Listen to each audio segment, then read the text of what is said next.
The Ohio governor signing today what critics condemn as the most restrictive abortion law in the country, and what supporters celebrate as a victory, one certain to be challenged in court. It's the essential function of government to protect those who cannot protect themselves. The law bans abortions once a doctor detects a fetal heartbeat, which can happen as early as 6 weeks. This year alone, 13 other states have introduced or advanced similar legislation.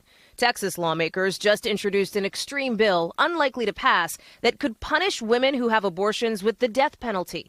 And in North Dakota, a different new law makes it a felony for doctors to use surgical instruments, like clamps, in second trimester abortions.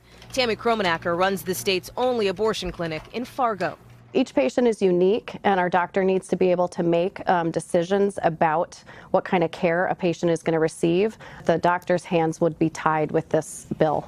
Supporters of more restrictive laws appear increasingly emboldened 46 years after the landmark Roe v. Wade ruling protecting reproductive rights. The anti-abortion movement is looking at this newly conservative Supreme Court and hoping that Trump's new justices, Kavanaugh and Gorsuch, will vote to overturn a precedent that's almost 50 years old.